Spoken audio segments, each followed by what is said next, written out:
چون صید به دام تو به هر لحظه شکارم، ای طرفه نگارم.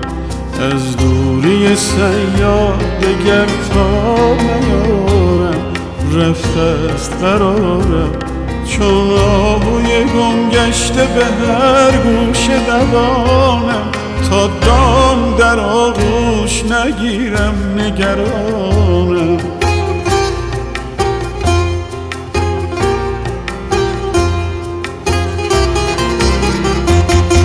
از ناوک مژگان شد و صد تیر پرانی، بر دل بنشانی.